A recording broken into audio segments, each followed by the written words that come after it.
You just mentioned three of the greatest basketball players of all time. Give me, if you can, one thing that you learned from each of them, observing them in training. I know you have a Kobe Bryant story that I've read or heard before. Yes, and they're going to hear it later today. Give me just something really quick, maybe on each of those that you learned unique. What I'll actually say is there's three traits that I've noticed unite all high performers. They unite the three folks that we just mentioned, but they also unite the high-performing entrepreneurs that are here. From basketball to business and everything in between, I've noticed high performers have three characteristics. Number one, and this is actually the lesson that I learned from Kobe Bryant directly, and that is the best never get bored with the basics.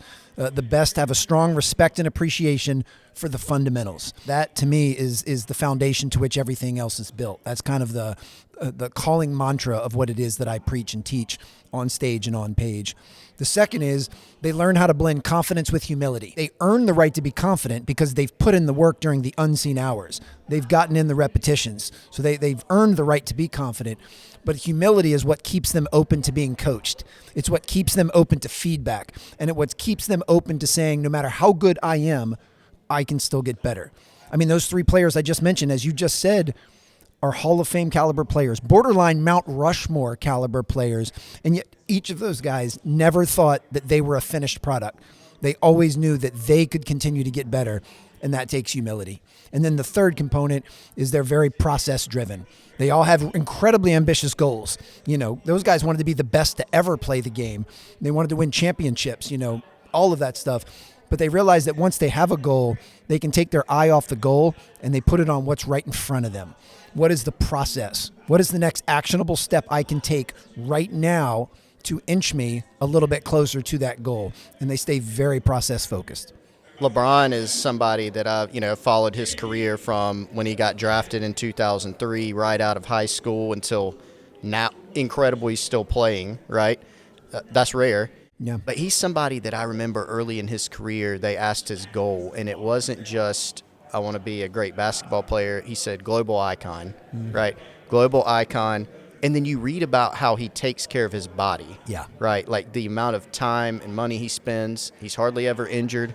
He's old in terms of the league, but, absolutely. Can you dive in a little bit more into, if you've observed anything on just his approach and how he takes care of himself? Well, I mean, he's the perfect summation of those three pillars that I just mentioned, and he absolutely is very process-centered and oriented, and he's one that understands, you have to work hard in order to be successful, but especially in sport, you also have to be able to recover hard. You have to be able to take breaks. You have to be able to take care of your body. So at his age, he's probably... The pendulum has probably swung in the other direction, where recovery and rest and rejuvenation is arguably more important than what he actually does on the court or in the weight room. Whereas when he was 18, 19 years old, it was probably in the other direction. And, that's a good mentality even for entrepreneurs to have. I mean, we all go through different seasons. And when you're in the early startup phase, there's no question there's going to be some long nights and you're going to burn the candle at both ends, but that's not sustainable to do long term. So the sooner you can put some processes in place, the sooner you can put other people in place that allow you to have a more manageable schedule, to prioritize self-care, to still spend time with your family. Like there's nothing wrong with being incredibly passionate about growing your business, but if you're doing it 18 to 20 hours a day, week after week after week, you won't have a LeBron James type length career. It just isn't sustainable. So we all have to understand that, and we have to prioritize our ability to rest, our minds, our bodies, and our souls.